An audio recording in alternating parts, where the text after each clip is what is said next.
सामीन, ये ज़िंदगी जो हम गुज़ार रहे हैं, ये लाइफ़, ये हयात, ये अल्लाह की अता करता एक नेमत है। और याद रखें कि ये ज़िंदगी हमेशा से नहीं है, ये अज़ल से नहीं है, लेकिन पैदा होने के बाद अब ये ज़िंदगी हमेशा रहेगी। ये ज़िंदगी ख़त्म होने वाली नहीं है, यहाँ तक कि मौत भी इस ज़िंदगी को ख़त्म नहीं कर सकती। सिर्फ़ क्या होता है कि ज़िंदगी का इंतकाल होता है। ये हम आम ऐलानों में सुनते हैं कि फ़लाँ बंदा इंतकाल कर गया। इंतकाल का माना यही है कि वो एक जगह से दूसरी जगह मुंतकिल हो गया।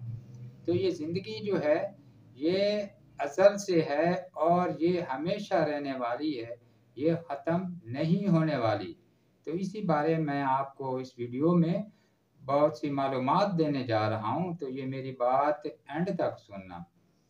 तो सामईन, ज़िंदगी, लाइफ़, हयात, इसकी इब्तिदा जो है ये आलम अलस्त से हुई।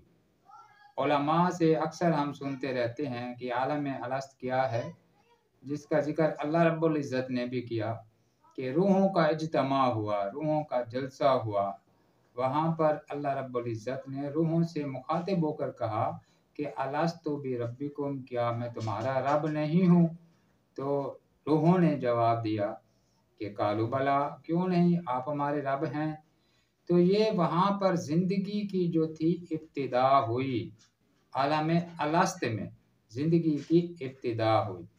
फिर उसके बाद क्या हुआ, आलम अलस्त से ये ज़िंदगी मुंतकिल हुई आदम की शक्ल में।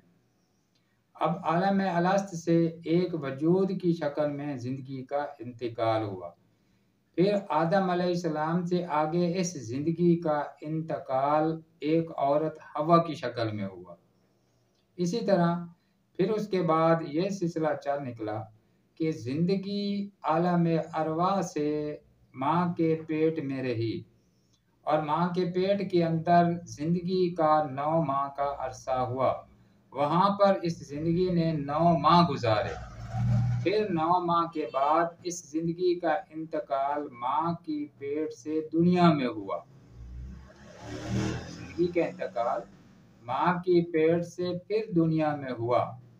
फिर दुनिया से यहाँ पर दुनिया में ज़िंदगी जो हम गुज़ार रहे हैं, ये उस लंबी ज़िंदगी का 1 करोड़वां हिस्सा है।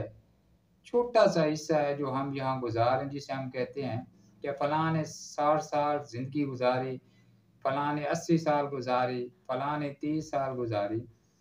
तो ये मुकम्मल ज़िंदगी ये नहीं है, बल्कि ये उस लंबी ज़िंदगी का एक छोटा-सा सीन है, छोटा-सा मंज़र है, छोटा-सा स्टे है, जो ज़िंदगी ने यहाँ दुनिया में किया।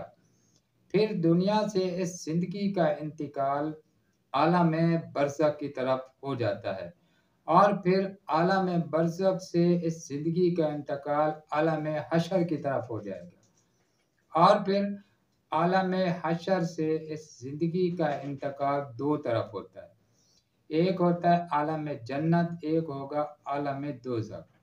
तो अब वहाँ पर ज़िंदगी का मुस्तकिल स्टे होगा, मुख्तलिफ क़याम होगा। जो जन्नत आलम जन्नत में पहुँचेंगी, वो ज़िंदगी हमेशा वहीं रहेगी और ज़िंदगी जो आलम दोज़ख में पहुँचेगी, वो ज़िंदगी हमेशा-हमेशा के लिए उसी जगह पर रहेगी। तो बात करने का मकसद ये है कि ज़िंदगी बहुत लंबी है, जिसका इब्तिदा जो है, जिसका आगाज़ है, वो आलम अलस्त से हुआ और आगे चलने वाली ये ज़िंदगी है, सिर्फ़ इंतकाल होगा, ज़िंदगी कभी फिर ख़त्म होने वाली नहीं है। और ये ज़िंदगी जो हम गुज़ार रहे हैं, ये तो एक मामूली-सा हिस्सा है। क्या कभी हमने ये सोचा कि ये जो बार-बार ज़िंदगी का इंतकाल होता आ रहा है, क्या ये महज़ अफ़साना है, किस्सा है या इसका कोई मकसद भी है? क्योंकि इंतकाल कभी बेमकसद होता ही नहीं है। एक मिसाल से मैं आपको समझाऊँगा कि एक मुसाफ़िर गाड़ी में बैठा है और वो कराची से लाहौर की तरफ जा रहा है और कोई उससे पूछ लेता है कि आप ये सफ़र क्यों कर रहे हैं, किस तरफ जा रहे हैं, क्यों जा रहे हैं? अगर वो मुसाफिर कहता है तो बस वैसे ही जा रहा हूँ, तो पूछने वाला कहेगा ये बेवकूफ़ है, दीवाना है। भला कोई सफ़र ही बगैर वजह के बिला मकसद करता है कि कराची से लाहौर का लंबा सफ़र कर रहा है और वो कहता है ऐसे ही जा रहा हूँ, कोई मकसद नहीं है।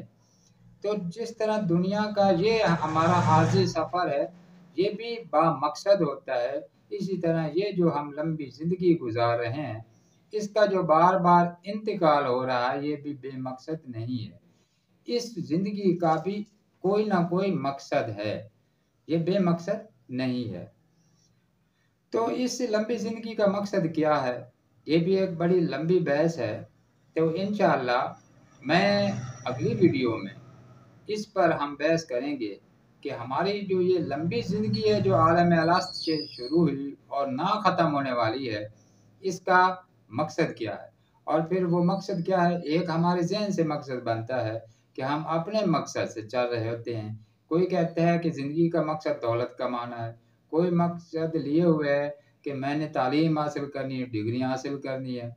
किसी का मकसद ये है कि तख्त खिलाफत पर, तख्त हुकूमत पर बैठना है। तो मैं आपको बताऊँगा कि अल्लाह रब्बुल इज़्ज़त ने ये ज़िंदगी दी और उसका मकसद क्या डिफ़ाइन किया, क्या वाज़ेह किया, क्या बताया कि किस मकसद के तहत ये ज़िंदगी को चलाना है और इसका इंतकाल होना है।